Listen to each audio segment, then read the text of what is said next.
तो लगा दी हेडिंग आप लोगों ने, क्या लगाई बेटा? मानव भूगोल की परिभाषाएं। परिभाषाओं से पहले एक एक जितने सारे भूगोलवेत्ता है उनके संदर्भ में बात करेंगे, क्या क्या है इसमें। पहले आप उसमें से एक नंबर हेडिंग लगा दो, फ्रेडरिक रेडजेल। सीधी एक नंबर हेडिंग लगाओ बेटा, क्या लगाएंगे हेडिंग आप? Friedrich Ratzel.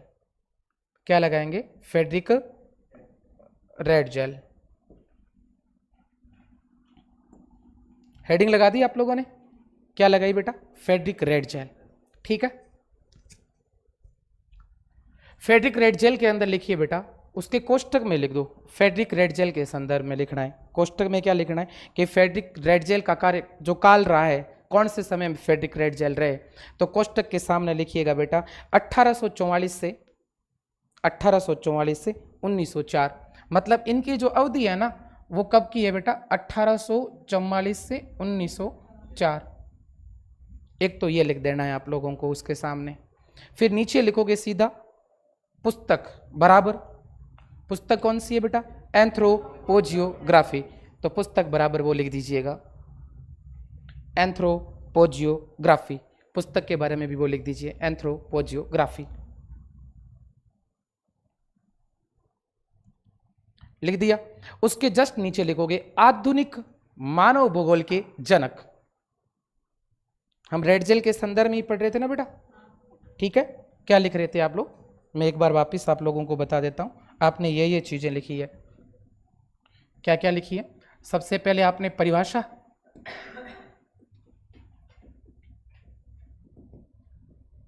परिभाषाओं में पहला नाम किसका लिखा? Friedrich Ratzel. अवधि क्या लिखी बेटा? 1844 से 1900। फिर इनके बारे में लिखा, सबसे पहले क्या लिखा इनका? पुस्तक। पुस्तक बराबर क्या लिखी? एंथ्रोपोजियोग्राफी। ये पूछा जाता है एग्जाम में। फिर आपको लिखना है आधुनिक, क्या लिखा बेटा? आधुनिक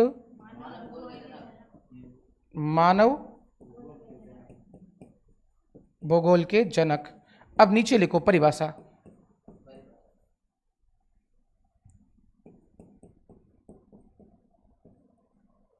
फिर नीचे क्या लिखना है बेटा? परिभाषा। लिख लिया? लिखा क्या?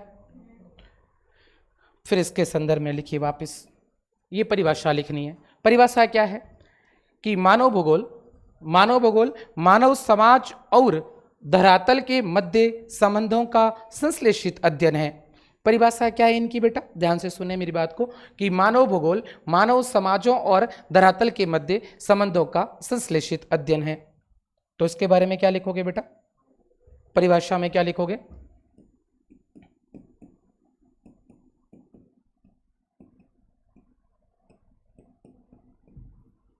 मानव भूगोल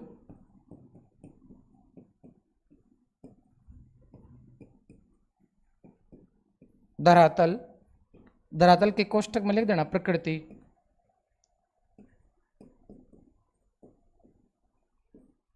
या पृथ्वी व मानव समाजों के मध्य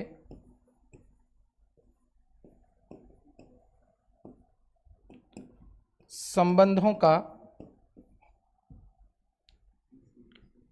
सीधा सीधा क्वेश्चन पूछा जाता है बेटा, ध्यान रखना, संबंधों का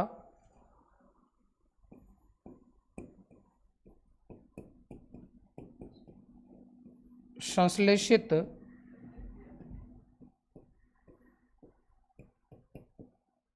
अध्ययन है। यह परिभाषा पूछी जाती है।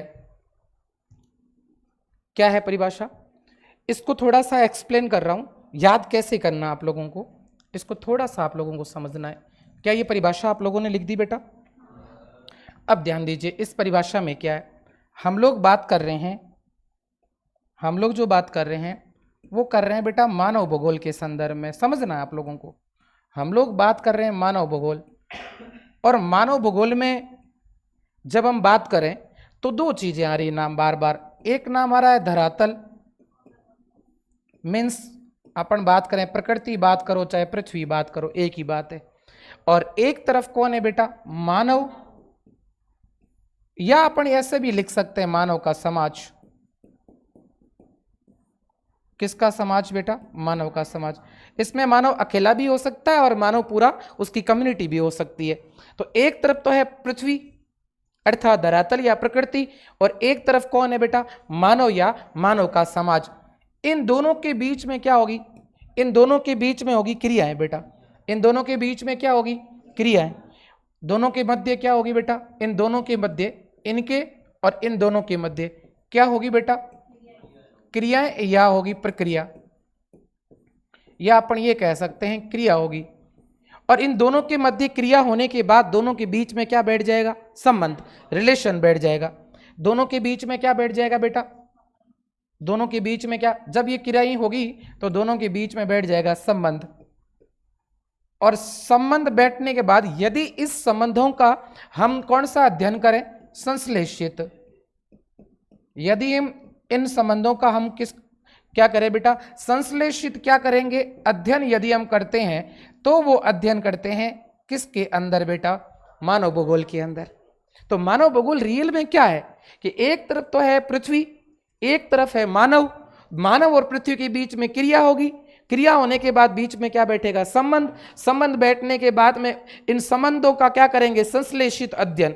अब आपकी बात आती है कि संश्लेषित अध्ययन का मतलब क्या होता है, ये आपको ध्यान रखना है। संश्लेषित का मतलब होता है, संश्लेषित का मतलब होता है सभी पक्षों का अध्ययन। बताओ बात समझ में आई कि नहीं। दो शब्द आता है, एक आता है संश्लेषित, आपने पढ़ा होगा संश्लेषण विश्लेषण पढ़ा होगा। संश्लेषण में संधि होती है अर्थात सभी पक्षों को साथ में जोड़ा जाता है। यदि हम मानव भूगोल के या इन मानव और पृथ्वी के बीच के संबंधों के सभी पक्षों का एक साथ अध्ययन करेंगे तो वो एक साथ अध्ययन को एक अगर शब्द में कहें तो उसका नाम है संश्लेषित अध्ययन। समझ पा रहे हैं मेरी बात को कि भाई एक तरफ धरती है, एक तरफ मानव है, मानव और धरती के बीच में क्रिया होगी, क्रिया होने के बाद में इन दोनों के बीच में क्या बैठ जाएगा, संबंध, अपनापन लगेगा दोनों को। दोनों के बीच में संबंध बैठा तो संबंध बैठेगा तो अलग अलग तरीके से बैठेगा, और जो अलग अलग जितने सारे उसके पक्ष है उन पक्षों का अगर एक साथ अध्ययन कर लेंगे हम, या इन सभी पक्षों को एक साथ जोड़कर यदि हम अध्ययन कर लेंगे तो जोड़े हुए जो साथ में पक्ष होंगे वो कहलाते हैं संश्लेषित पक्ष, और साथ में अध्ययन करेंगे तो क्या नाम हो जाएगा, संश्लेषित अध्ययन। तो पूछा जाता है कि संश्लेषित अध्ययन पे सर्वाधिक जोर देने का काम कौन करता है, फ्रेडरिक रैटजेल करता है। और संश्लेषित का मतलब क्या है, सभी पक्षों का अध्ययन, या फिर अपन ये भी कह सकते हैं सभी पक्षों को जोड़कर अध्ययन करना। सभी पक्षों को क्या करना, जोड़कर अध्ययन करना क्या कहलाता है, संश्लेषित अध्ययन कहलाता है। बताओ बात समझ में आई कि नहीं। भाई मानव और इनके बीच में संबंध तो बैठेंगे, बहुत अलग अलग तरीके से संबंध बैठेंगे।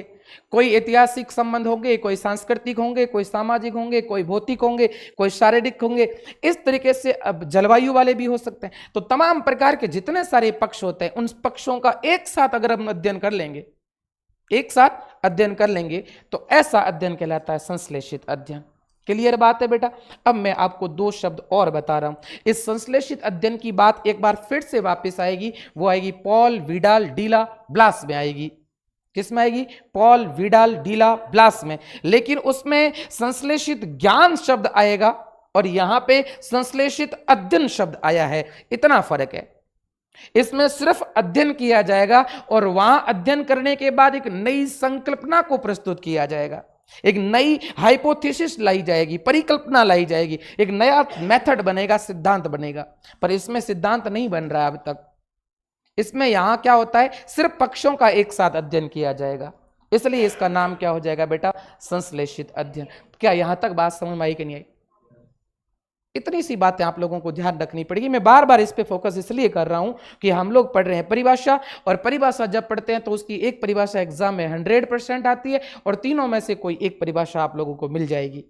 फिर ये लाइन या तो ऐसे आ जाएगी, क्या लाइन आएगी बेटा, अभी हमने पढ़ा था, वो लाइन क्या आएगी कि मानव भूगोल धरातल या पृथ्वी व मानव समाजों के मध्य संबंधों का संश्लेषित अध्ययन है। कहां? मानव भूगोल है। संबंधों का अध्ययन कौन है बेटा? मानव भूगोल है। और ये परिभाषा किसकी है? रेड जेल की। रेड जेल किस पर जोर देता है बताइए मुझे? रेड जेल किस पर जोर देता है? संश्लेषित अध्ययन पर। और संश्लेषित अध्ययन का मतलब क्या होता है? संबंधों के सभी पक्षों को एक साथ जोड़कर अध्ययन करना। क्लियर बात है? तो नीचे लिख दीजिएगा, संश्लेषित अध्ययन बराबर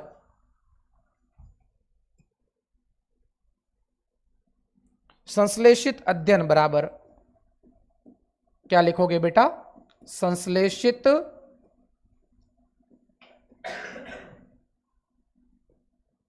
अध्ययन बराबर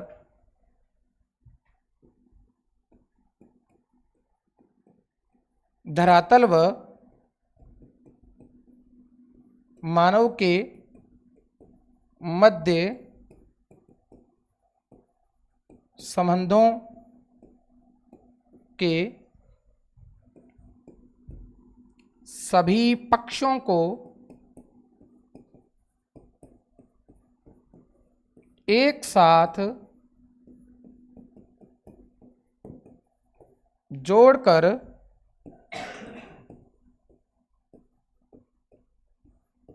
अध्ययन करना। फिर विशेष में क्या लिखोगे बेटा? विशेष में वापस बात लिखनी है आपको। क्या लिखोगे? फ्रेडरिक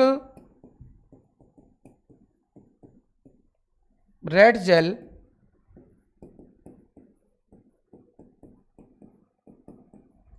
संश्लेषित अध्ययन पर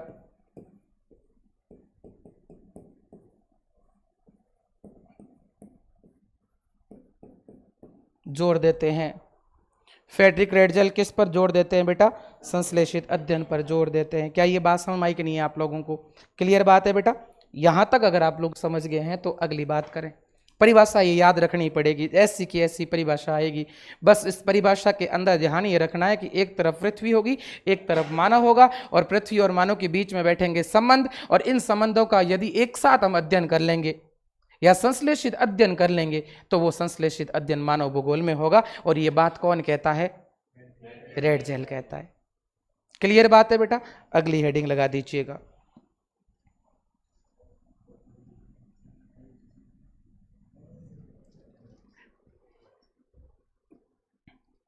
अगली हेडिंग लगाओ बेटा।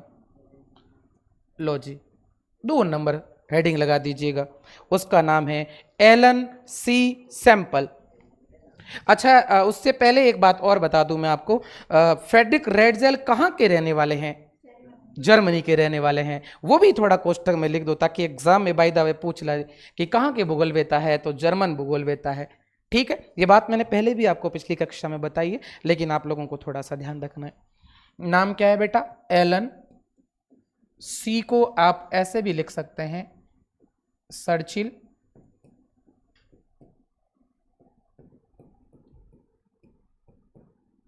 सैंपल। इनके बारे में भी पूछा जाता है एग्जाम में अक्सर। क्या पूछा जाता है कि कहां के रहने वाले हैं? अमेरिका के। तो लिख दीजिएगा, कहां के रहने वाले हैं बेटा? अमेरिका। और सामने इसकी अवधि लिख दो। क्या लिखोगे? 1863 से 1932। अवधि क्या लिखोगे बेटा?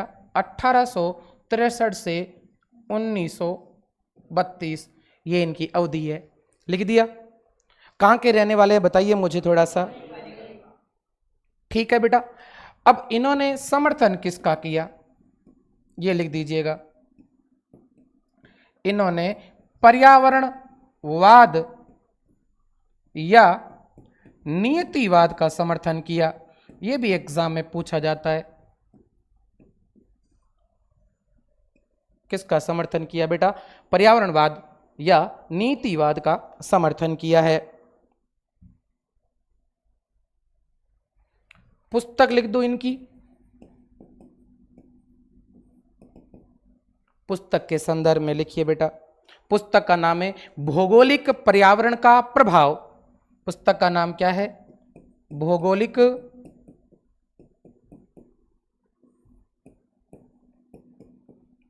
पर्यावरण का प्रभाव। एग्जाम में पूछी जाती है भाई, ध्यान रखना।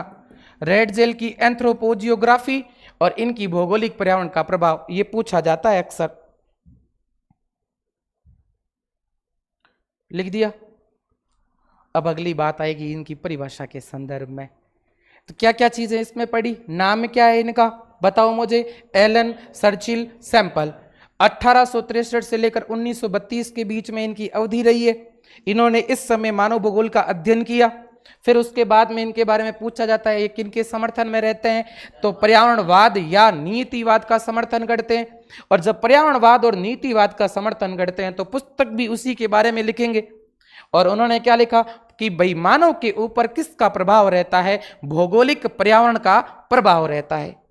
ये किसने बताया भाई? क्यों इन्होंने ऐसा क्यों बताया? क्योंकि एक तरफ मानव है, एक तरफ प्रकृति है। प्रकृति का मतलब कौन सा वातावरण हुआ? भौगोलिक वातावरण या पर्यावरण हुआ। और इस भौगोलिक पर्यावरण का मानव के ऊपर क्या पड़ेगा? प्रभाव पड़ेगा। और प्रभाव पड़ेगा तो मानव क्या करेगा? उसके अकॉर्डिंग क्रिया करेगा। अब परिभाषा के अंदर लिखिएगा आप लोग। परिभाषा लिखो। मानव भूगोल, परिभाषा के अंदर लिखो। यहां लिख रहा हूं मैं, क्या लिखना है बेटा? परिभाषा।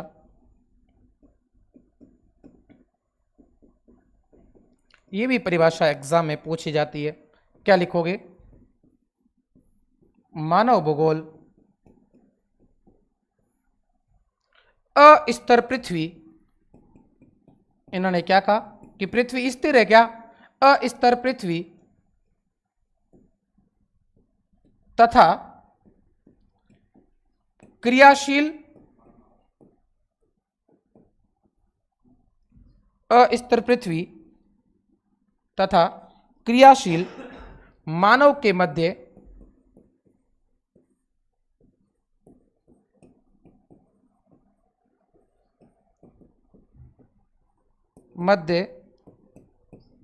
संबंधों का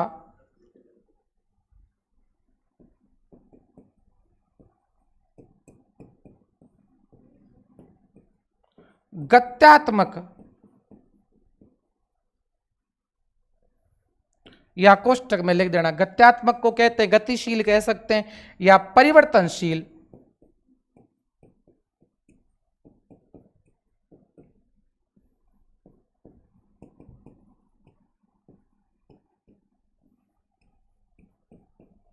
अध्ययन है। क्या है बेटा? परिवर्तनशील अध्ययन है। वापिस परिभाषा बोल रहा हूं। मानव भूगोल अस्थिर पृथ्वी तथा क्रियाशील मानव के मध्य संबंधों का गत्यात्मक, कोष्टक में क्या लिखा है? परिवर्तनशील अध्ययन है। इसका मतलब यह हो जाता है बेटा, साफ साफ पता चल रहा है कि इसको भी एक्सप्लेन कर रहा हूं मैं आपके सामने कि भाई मानव भूगोल की बात हो रही है ना बेटा। किसकी बात कर रहा हूं मैं? थोड़ा सा और मैं समझाने की कोशिश करता हूं। लो जी, यहां तक बात है। हम बात किसकी कर रहे हैं बेटा? कि मानव भूगोल की बात कर रहे हैं। और मानव भूगोल किसका अध्ययन करता है? मानव भूगोल अध्ययन तो करता है, लेकिन किसका करेगा? तो मानव भूगोल जो सर्चिल के सैंपल के अकॉर्डिंग दो पक्ष है। एक तरफ उन्होंने कहा कि हमारी जो पृथ्वी है वो क्या है? अस्थिर है। तो अपन अस्थिर पृथ्वी भी कहो, चाहे धरातल कहो, चाहे पृथ्वी कहो, भूमि कहो, एक ही बात है। प्रकृति कहो, एक ही बात है। तो एक तरफ तो है अस्थिर पृथ्वी। पृथ्वी स्थिर है क्या? घूमती रहती है ना, इसलिए उन्होंने नाम दे दिया अस्थिर पृथ्वी। और इस पृथ्वी पर क्या मानव रुका हुआ है या कामकाज करता रहता है? तो मानव कैसा हो जाएगा बेटा? क्रियाशील। अब दोनों ही अपने आप में काम कर रहे हैं। वो अपने आप, उनका काम है घूमना, स्थिर नहीं होना, और इनका काम है उसके ऊपर रहते हुए क्रिया करना। अब अस्थिर पृथ्वी होगी एक तरफ, एक तरफ कौन होगा, क्रियाशील मानव, इनके बीच में क्या बैठेंगे, संबंध बैठेंगे। लेकिन इनके बीच में संबंध बैठेंगे ना, वो संबंध होंगे वो परिवर्तनशील होते रहेंगे। ये संबंध कैसे होंगे बेटा, ये संबंध होंगे इनके बीच में वो हमेशा क्या होते रहेंगे, चेंज होते रहेंगे, परिवर्तनशील होते रहेंगे। परिवर्तनशील का दूसरा नाम है गत्यात्मक। गत्यात्मक का मतलब होता है गतिशील। ये संबंध जो है वो बस स्थिर नहीं होंगे, चेंज होते रहेंगे। तो आपसे पूछा जा सकता है कि भाई जो सैंपल है वो किस पर ज्यादा जोर देती है। हाँ, संबंधों के ऊपर तो जोर देती है, लेकिन कैसे संबंधों का अध्ययन करती है, परिवर्तनशील संबंधों का अध्ययन करती है। समझ पा रहे हैं मेरी बात को। इन्होंने जोर क्या दिया, इन्होंने बात तो वही कही है, अस्थिर पृथ्वी है, एक तरफ मानव, अर्थात एक तरफ पृथ्वी है, एक तरफ मानव है, उनके बीच में क्रिया होगी, दोनों के बीच में क्या बैठेगा, संबंध बैठेगा। अब संबंधों का यदि संश्लेषित अध्ययन कर दे तो उसका नाम क्या हो जाएगा, रेड जेल। यदि इस संबंधों का परिवर्तनशील अध्ययन हो तो इसका नाम क्या है, सैंपल। तो सैंपल हमेशा परिवर्तनशील और गत्यात्मक संबंधों की बात करती है।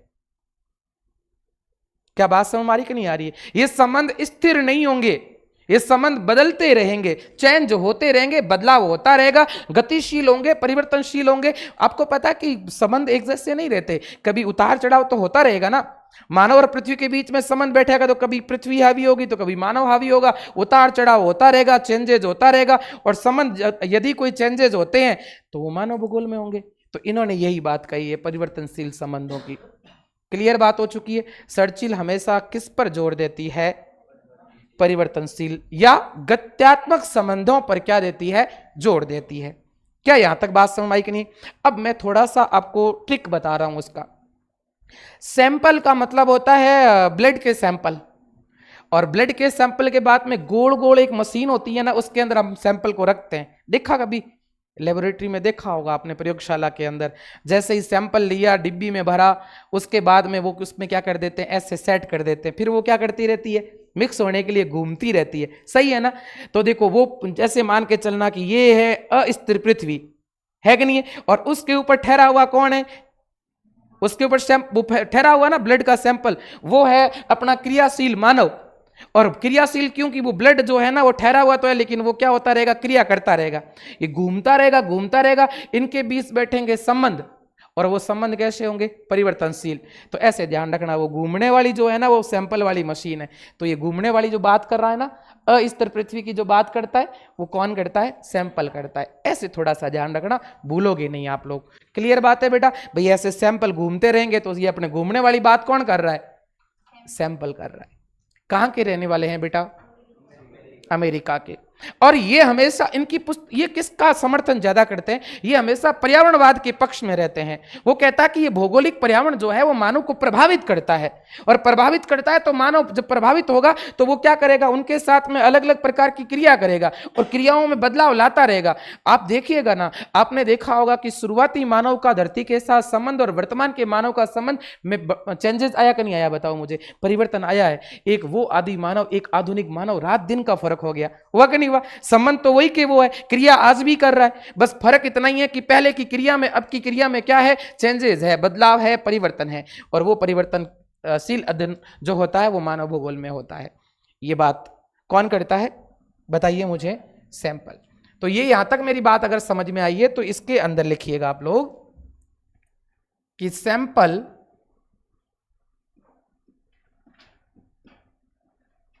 इसके अंदर लिखिएगा, सैंपल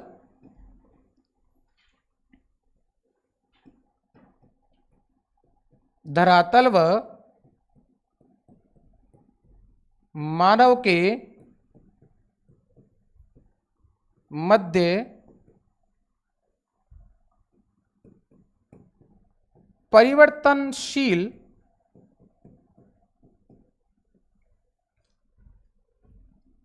कोष्टक में लिख देना गत्यात्मक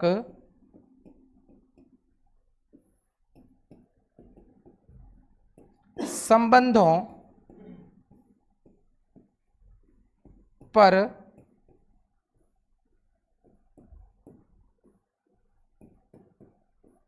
जोर देते हैं।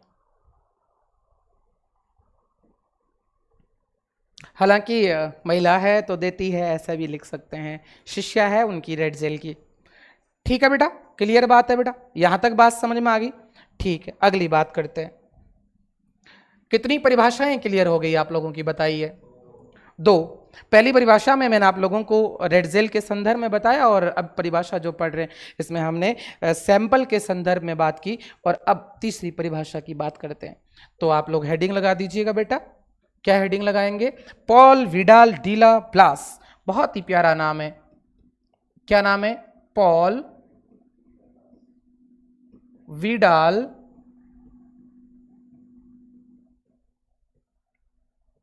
डीला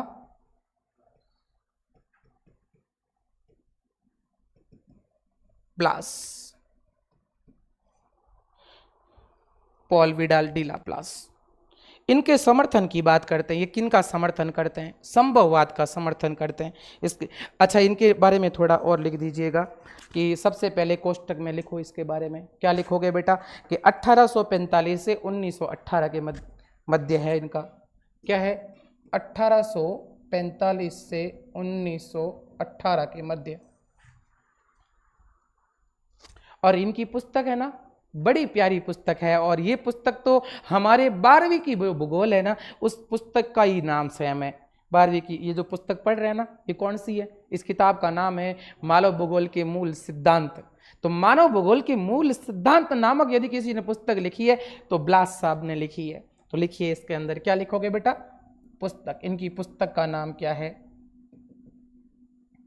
पुस्तक का नाम है मानव भूगोल के मूल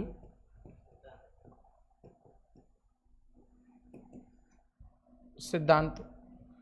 इनके बारे में ये लिखा हुआ है, मानव भूगोल के मूल सिद्धांत। याद रह जाएगा। कौन किसकी बात कर रहे हैं हम लोग, बताइए मुझे।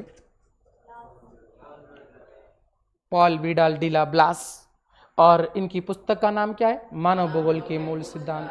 और सही अर्थों में यदि कोई संभववाद का समर्थन करता है तो ये करते हैं। तो लिख दिया क्या संभववाद के समर्थक आप लोगों ने? नहीं लिखा तो लिख दीजिएगा। क्या लिखोगे?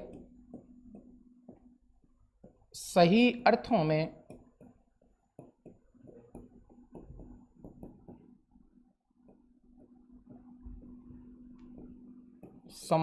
संभववाद के समर्थक है। ये सही अर्थों में संभववाद के क्या है बेटा? समर्थक है। इनकी परिभाषा लिखिएगा अगली। क्या लिखोगे बेटा?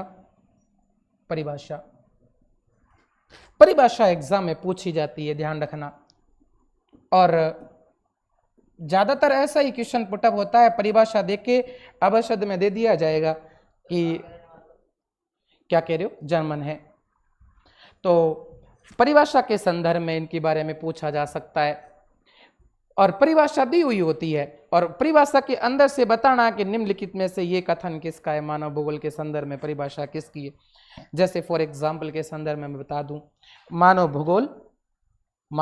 भूगोल धरातल तथा मानव समाजों के मध्य संबंधों का संश्लेषित अध्ययन है। ये कथन किसका है, या ये कथन किस भूगोलवेत्ता का है? Ratzel, Friedrich Ratzel. इस तरीके से क्वेश्चन पूछा जा सकता है। ठीक है, इसके अंदर लिखिएगा परिभाषा के संदर्भ में। आप लोग परिभाषा लिखो। परिभाषा लिखिएगा कि पृथ्वी को नियंत्रित करने वाले, क्या लिखोगे बेटा? पृथ्वी को नियंत्रित करने वाले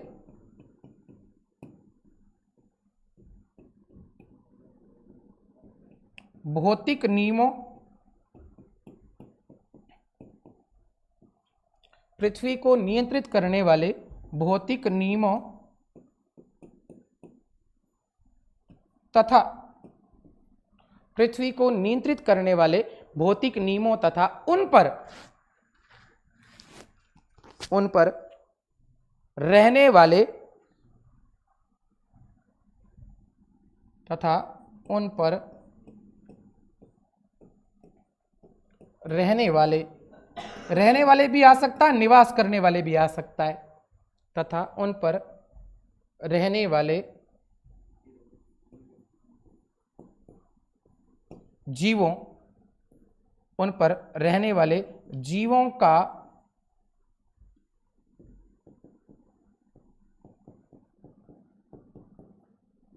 संश्लेषित ज्ञान है।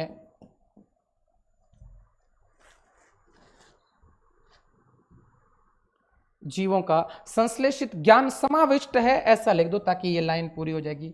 समाविष्ट है, संश्लेषित ज्ञान समाविष्ट है। किसमें समाविष्ट है? मानव भूगोल में है। किसमें है बेटा? मानव भूगोल में है। बस वापस फिर से बात आ गई, इसको भी एक्सप्लेन करके देखते हैं क्या कहा उन्होंने। थोड़ी सी बातें इनके संदर्भ में लिख देते हैं। देखो वापस वही की वही बात है। एक तरफ उन्होंने कहा कि पृथ्वी है, और इस पृथ्वी को कौन कर रहा है? नियंत्रित कर रहे हैं। इस पृथ्वी को कोई ना कोई क्या कर रहा है? कंट्रोल कर रहा है। और कंट्रोल करने के क्या होते हैं? अपने अपने भौतिक नियम होते हैं। कंट्रोल करने के क्या होते हैं बेटा? नियम होते हैं। यदि किसी चीज का नियम पता चल गया ना तो हम उसको कंट्रोल कर सकते हैं। कर सकते हैं ना कि पंखा कैसे घूम रहा है, यदि हमें पता चल जाए तो हम इसको कंट्रोल कर सकते हैं कि इसको रोकना कैसे है कि नहीं? बताइए। जैसे गाड़ी चला रहे हैं तो हमें पता होना चाहिए कि ये ब्रेक इसलिए लगाएं कि इसको कंट्रोल कर सके, है कि नहीं? बताइए। तो इस तरीके से पृथ्वी है, और पृथ्वी को नियंत्रित करने वाले क्या पढ़े अपन ने? भौतिक नियम। अब मानव ने क्या कर दिया? ये पता लगाया कि ये आखिर हम पृथ्वी से बार बार मैं डर तो रहा हूं, ये हो क्या रहा है। और उन्होंने धीरे धीरे धीरे धीरे उनके साथ क्रिया करते गए करते करते उन्होंने ये समझ में आया, उनको ये टेक्निक हाथ में लगी, अटकल लग गई उनके हाथ में कि अच्छा इस तरीके से हो रहा है क्या। समझ पा रहे हैं मेरी बात को? यानी कि पृथ्वी बार बार क्रिया करके मानव को डरा रही है, और समय के साथ में मानव को समझ विकसित हो गई। जैसे फॉर एग्जाम्पल की बात कर रहा हूं, पहले आग का आविष्कार नहीं हुआ था। मानव को नहीं पता था कि आग कैसे जलाई जाती है। मानव ने अपना काम करने के लिए दो पत्थर को लेके आपस में क्या किया? रगड़ा, और इसी घर्षण के कारण क्या उत्पन्न हुई? आग। ऐसे करता गया, फिर बाद में पता चला कि ये तो अच्छा काम है। उसका नियम पता चल गया कि अगर किसी दो पत्थर को आपस में रगड़ेंगे तो क्या उत्पन्न होगी? चिंगारी। और उन्होंने इस बात का पता लगा लिया कि आखिर ये नियम है, और उनका एक नियम बना दिया, और आग की क्या कर दी? खोज कर ली। क्लियर बात है बेटा? उससे पहले उसने कई बार इस तरीके से काम किया, लेकिन उसको दिमाग में नहीं आया कि आखिर हो क्या रहा है। लेकिन एक समय ऐसा हुआ कि उनको सूझ उत्पन्न हो गई कि अच्छा ये दोनों पत्थरों को आपस में घर्षण करेंगे तो क्या उत्पन्न होती है? आग उत्पन्न होती है। क्लियर बात है बेटा? और इसी कारण उन्होंने आग की क्या कर दी? खोज कर दी। उससे पहले आग उनके लिए क्या थी? असंभव। लेकिन खोज होने के बाद उनके लिए क्या हो गई बेटा? संभव। तो संभववाद की बात ही तो कर रहे हैं ब्लास। ये पूरी लाइनें संभववाद के ऊपर तो है। तो इस तरीके से इन्होंने पृथ्वी को कंट्रोल करने के लिए भौतिक नियमों का क्या लगा दिया? पता। किसने पता लगाया बेटा? इस पृथ्वी पर रहने वाले किसने लगा दिया? उन पर रहने वाले जीवों ने लगाया। उन पर रहने वाले किसने लगाया बेटा? जीवों ने। और इन जीवों ने पता लगा के, और इन जीवों ने पता लगा के समस्त पक्षों का क्या कर दिया? समस्त पक्षों को समझा, और समझकर इन सभी पक्षों को आपस में क्या कर दिया? जोड़ दिया। और जोड़कर क्या कर दिया? उनका क्या कर लिया? ज्ञान प्राप्त कर लिया। और वही ज्ञान कहलाता है संभववाद। वही ज्ञान क्या कहलाता है? संभववाद। और उसी ज्ञान का अध्ययन मानव भूगोल में किया जाता है। ये कौन कह रहा है? ब्लास कह रहे हैं। कौन कह रहे हैं बेटा? ब्लास कह रहे हैं। क्या ये बात समझ आई कि नहीं? क्लियर बात है बेटा कि भाई सबसे पहले मानव ने पृथ्वी को कंट्रोल करने वाले भौतिक नियमों की खोज की, उनको समझा। समझने के बाद में ये पता लगा दिया कि आखिर क्या हो रहा है, और इन सारी चीजें जो जो समझ में आई इनको साथ में इकट्ठा किया, और उस जोड़कर उस ज्ञान को इकट्ठा किया। इसलिए उस जोड़े हुए ज्ञान का नाम है संश्लेषित ज्ञान। बताओ मुझे, क्या ये बात समझ में आई कि नहीं? संश्लेषित की बात पहले भी हो चुकी है। संश्लेषित का मतलब होता सभी तथ्यों को एक साथ में क्या करना? जोड़ना। सभी तथ्यों को एक साथ में क्या करना? जोड़ना। तो इन्होंने सभी तथ्यों को एक साथ जोड़ा और पता लगाया कि आखिर है क्या ये। और जब पता लगा तो उनको ज्ञान की सूझ हो गई, और वही ज्ञान की सूझ करने के बाद में मानव ने इस पृथ्वी को कंट्रोल करना, नियंत्रित करना सीख लिया। और यदि किसी मेथड में, यदि किसी सिद्धांत में मानव यदि पृथ्वी को कंट्रोल कर दे, पृथ्वी को गौण बताकर अपने आप को मुख्य घोषित कर दे, तो वो सिद्धांत कौन सा होता है बेटा? संभववाद। और इस तरीके से इन्होंने संभववाद की खोज कर दी। क्लियर बात है बेटा। और ये संभववाद की बात कौन करता है? कौन करता है? ब्लास। इसलिए मैंने लाइन पहले ही लिखवा दी कि सही अर्थों में संभववाद का अगर कोई समर्थक है तो कौन है बेटा? ब्लास है। क्लियर बात है बेटा। तो इसके संदर्भ में लिखिए थोड़ा सा कि ये किस पर जोर देते हैं? ब्लास। ब्लास किस पर जोर देते हैं इसके संदर्भ में पढ़ेंगे बेटा। लिखो, ब्लास संश्लेषित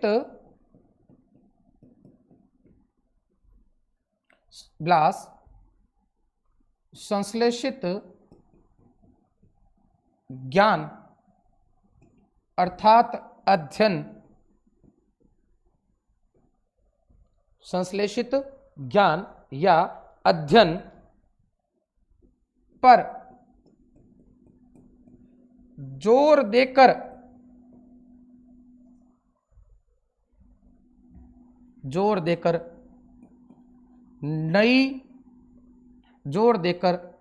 मानव भूगोल की नई संकल्पना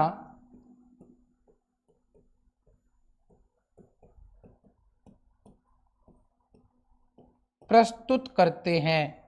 अब आप कहोगे सर नई संकल्पना कैसे प्रस्तुत करते हैं? उससे पहले की संकल्पना का नाम क्या है? नियतिवाद। याद है आपको? पर्यावरणवाद। देखो, उससे पहले हमने पढ़ा कि निश्चयवाद के समर्थक कौन है, पता है आपको? निश्चयवाद के समर्थक है रेडजेल। फिर उसके बाद निश्चयवाद के बाद में आया पर्यावरणवाद। निश्चयवाद में भी प्रकृति हावी है, मानव उस समय गौण हो जाता है। उसके बाद में अगला आता है पर्यावरणवाद, वहां पर भी मानव जो है वो गौण भूमिका ही निभाता है। लेकिन इस जगह मानव ने अपना क्या कर दिया? ज्ञान को विकसित कर दिया। इस जगह मानव ने क्या कर दिया? ज्ञान को विकसित कर दिया। जो निश्चयवाद की जो पुरानी संकल्पना है उसको चेंज करके एक नई संकल्पना प्रस्तुत कर दी। और वो नई संकल्पना कौन सी है बेटा, पता है आपको? संभववाद। वो नई संकल्पना कौन सी है बताइए मुझे? वो नई संकल्पना उन्होंने प्रस्तुत की, वो क्या है? संभववाद है। नई संकल्पना कौन सी प्रस्तुत हुई? संभववाद। और पुरानी वाली, इससे पहले कौन सी संकल्पना चल रही थी बताओ मुझे? नियतिवाद। उससे पहले कौन सी चल रही थी बेटा? नियतिवाद, या इसको कहते हैं निश्चयवाद चल रही थी। उससे पहले चल रही थी निश्चयवाद, नियतिवाद, पर्यावरणवाद। ये सारी संकल्पनाएं चल रही थी जहां पर मानव बेचारा गौण भूमिका निभा रहा था और प्रकृति उस पर हावी हुआ करती थी। लेकिन मानव ने कहा, अच्छा इतने दिन आपने राज किया, अब मैं आपके नियमों को समझ गया हूं। प्रकृति ने गर्मी पैदा की, मानव ने ऐसी कूलर पंखा लगा लिया, है कि नहीं बताइए? क्योंकि प्रकृति के नियमों की उसको पता चल गया कि अच्छा गर्मी के बाद में यदि हम किसी हवा के अंदर अगर कोई ठंडापन डालें, आर्द्रता डाल दें तो क्या हो जाएगी? गर्मी हट जाएगी, है कि नहीं बताइए? तो इस सारे प्रकोपों से, अच्छा इसमें ऐसा क्यों हुआ? होने के पीछे का कारण है कि मानव पहले था आदिम, और समय के साथ में धीरे धीरे अपने आप को अपडेट करके उसने ले आया अपने आप को कौन सी रूप में? आधुनिक रूप में। पहले मानव का जीवन जो था वो इतना जो गुणवत्तापूर्ण नहीं था, समय के साथ में उसने अपने जीवन के अस्तित्व को समझा और गुणवत्ता को बढ़ा लिया। मानव उससे पहले अशिक्षित था, लेकिन उसके बाद में धीरे धीरे क्या हो गया? शिक्षित हो गया, अपने ज्ञान में बढ़ोतरी कर दी। मानव ने अपना कौशल बढ़ाया, अपनी तकनीकी बढ़ाई, अपनी प्रौद्योगिकी बढ़ाई, नवाचार लाया, और नवाचार के कारणों की वजह से उसकी सूझ उत्पन्न हुई, और वही सूझ का परिणाम हमारा नई संकल्पना माना जाता है। वो नई संकल्पना कौन सी है? संभववाद। क्लियर बात हो चुकी है बेटा? और यहां ये इनके बारे में समर्थन करते हैं। तो ये हमने 3 परिभाषा पढ़ी। 3 परिभाषाओं के बड़े स्पष्ट शब्द है, इन शब्दों को आपको फोकस करना है। पहला शब्द आपको ध्यान रखना है, पहली परिभाषा फ्रेडरिक रेडजेल के अंदर संश्लेषित अध्ययन के संदर्भ में याद रखना है। दूसरी परिभाषा सैंपल वाले में परिवर्तनशील तथा गत्यात्मक संबंधों के संदर्भ में आपको ध्यान रखना है। और तीसरी परिभाषा में आप लोगों को ध्यान रखना है संश्लेषित ज्ञान, और संश्लेषित ज्ञान के साथ साथ नई संकल्पना के बारे में आपको ध्यान रखना है कि संश्लेषित ज्ञान तो हुआ है, लेकिन एक नई संकल्पना भी आई है, एक नया मेथड आया है, एक नया सिद्धांत आया है। क्लियर बात है? तो ये इनका फर्क है बेटा। 3 परिभाषाएं एग्जाम में पूछी जाती है, याद रखना पड़ेगा और स्पष्ट शब्दों में आएगी। मैं आपको और बता देता हूं, ये जो लिखा हुआ है ना, बस यही आपको याद रखना है। ये लिखा हुआ होगा, कि ये भूगोल की परिभाषा किसने दी, मानव भूगोल की, तो आपको लिखना पड़ेगा, उसके अंदर टिक करना है, अ ब श द, इसमें से जो टिक राइट होगा वो आपको राइट आंसर टिक करना पड़ेगा। बताओ ये कर लोगे नहीं कर लोगे आप लोग? पक्का कर लेंगे। 3 परिभाषाएं कंप्लीट हो चुकी है। अच्छा एक चीज और बता दूं, ये परिभाषाएं किसी पर्टिकुलर भूगोलवेता की मैंने आपको बताई थी। अब आपके मन में चल रहा है कि सर मानव भूगोल की क्या परिभाषा हो सकती है? अगर सामान्य अर्थों में मुझे किसी का हवाला नहीं देना है, मुझे किसी के बारे में नहीं बताना है, मुझे सिंपल परिभाषा बताइए। सिंपल परिभाषा यही है कि मानव भूगोल पृथ्वी तथा मानव के मध्य संबंधों का अध्ययन करता है। मानव भूगोल पृथ्वी अर्थात धरातल तथा मानव के मध्य संबंधों का अध्ययन करता है। कौन? मानव भूगोल। एक तरफ पृथ्वी है, एक तरफ मानव है, इनके बीच में परस्पर संबंधों का अध्ययन करता है। वो कौन करता है? मानव भूगोल करता है। ये सामान्य परिभाषा है, लेकिन पर्टिकुलर किसी की पूछे तो ये 3 परिभाषा मैंने आप लोगों को बता दी। बताओ यहां तक बात समझ में आई कि नहीं आई? क्या क्या पढ़ा? मानव भूगोल की परिभाषा पढ़ ली, मानव भूगोल की शाखा पढ़ी, मानव भूगोल की प्रकृति लिखी क्या आप लोगों ने? नहीं लिखी होगी मेरे ख्याल से। आप लोग अगली हेडिंग में डाल दीजिएगा मानव भूगोल की प्रकृति। और एग्जाम में 3 शब्दों के संदर्भ में पूछा जाता है और 3 ही शब्द आपको याद रखने हैं, समझ के याद रखने हैं। क्या लिखना है? हेडिंग लगा दीजिए बेटा। क्या लिखाओगे हेडिंग? मानव भूगोल की प्रकृति। मानव, क्योंकि इस चैप्टर का नाम ही यही है, प्रकृति एवं विषय क्षेत्र। मानव भूगोल की क्या पढ़ेंगे बेटा? इसका क्या लिखना है? मानव भूगोल की प्रकृति। मानव भूगोल की प्रकृति। प्रकृति का मतलब होता है नेचर।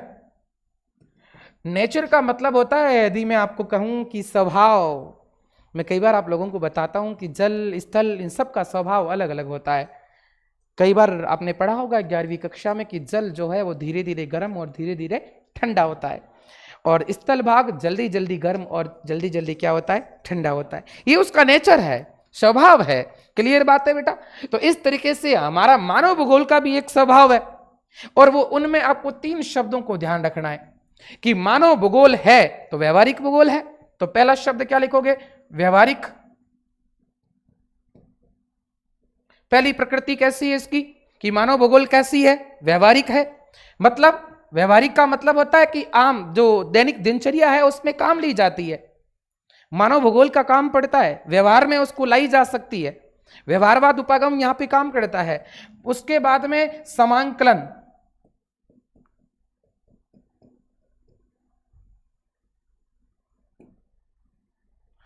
समांकलन का मतलब यह होता है बेटा, समांकलन का मतलब होता है सभी विषयों का समावेश है। मानव भूगोल कोई भूगोल जो विषय है ना, वो कोई एक विषय से बनकर नहीं तैयार हुआ है, बहुत सारे विषयों को इकट्ठा करके और इस भूगोल या मानव भूगोल के विषय को क्या किया गया है? बनाया गया है बेटा। ठीक है बेटा? इनका किसी एक विषय पर्टिकुलर से संबंध नहीं है, इनके भिन्न भिन्न विषयों से इनका संबंध रहता है। क्लियर बात है बेटा? और आगे इसके संदर्भ में भी पढ़ेंगे हम लोग, चिंता करने की जरूरत नहीं है आप लोगों को। ठीक है बेटा? तो मानव भूगोल समांकलन है, अर्थात समावेश है, सभी विषयों का समावेश है। और तीसरा इसमें एक शब्द याद करना है बेटा, उसका नाम है अनुभाविक। अनुभाविक। अनुभाविक का मतलब क्या होता है? मानव भूगोल ऐसे ही तो नहीं है, मानव और धरती के बीच में बहुत सारे संबंधों का अनुभव है, ऐसे ही तैयार नहीं हुआ है। तो 3 शब्द आपको ध्यान रखने हैं, व्यवहारिक है, समांकलन है, समांकलन का मतलब सभी विषयों का समावेश है, और अनुभाविक है, अनुभव के आधार पर यह क्या होता है? अनुभव के आधार पर तैयार होता है। तो इसकी ये प्रकृति ध्यान रखनी है, भूगोल की प्रकृति या मानव भूगोल की प्रकृति। कोई दिक्कत नहीं है। तो क्या क्या चीजें, सारी चीजें पढ़ ली अपन लोगों ने। अब पीछे रहा है सिद्धांत, और उस सिद्धांत का नाम है मानव भूगोल के सिद्धांत। हेडिंग लगा दीजिएगा आप लोग। कितनी परिभाषा पढ़ी बताओ मुझे? एक बार ब्रीफ में बता दूं क्या क्या पढ़ा हमने। सबसे पहले पढ़ा हमने परिचय, फिर हमने क्या पढ़ी? शाखा, फिर हमने क्या पढ़ा? सही है ना? उपागम। उपागम के बाद क्या पढ़ा? उपागम के बाद में पढ़ा इतिहास। कहां से शुरुआत होती है? 18वीं सदी से। उसके बाद में क्या पढ़ा बेटा? परिभाषा। कितनी परिभाषा पढ़ी बताओ मुझे बेटा? 3 परिभाषा पढ़ ली। उसके बाद में क्या पढ़ा बताओ भाई अभी? तो इतनी चीजें आप लोगों को, इनमें से बनने वाले क्वेश्चन आपके राइट होने चाहिए। इतना ही पढ़ाया मैंने। और नेक्स्ट क्या पढ़ेंगे बताओ मुझे? नेक्स्ट पढ़ेंगे इनके सिद्धांत। और टोटल कितने सिद्धांत है बेटा बताइए मुझे? 3 सिद्धांत है। 3 सिद्धांत कौन कौन से बता आपको? अभी मैंने आपके सामने ही जिक्र किया था। 3 सिद्धांत है, वो कौन कौन से हैं? पहले पढ़ेंगे निश्चयवाद, जिसको नियतिवाद भी कहा जाता है, या पर्यावरणवाद, एक ही बात है। दूसरा हम लोग पढ़ेंगे, अब यहां मानव सीख गया ना, मानव सीख गया ना भौतिक नियमों को, और उन्होंने एक नई संकल्पना प्रस्तुत कर दी, उसका नाम क्या है? संभववाद। और तीसरा कौन सा है बेटा? नव निश्चयवाद। नव निश्चयवाद। तो इस तरीके से इसका एक और नाम है नव निश्चयवाद का। वो नव निश्चयवाद का नाम क्या है बेटा? इसको कहते हैं रुको और जाओ, रुको और जाओ सिद्धांत, रुको और जाओ सिद्धांत। इस तरीके से हम लोग 3 सिद्धांत पढ़ेंगे भाई, वो पढ़ेंगे बेटा नेक्स्ट क्लास में, ठीक।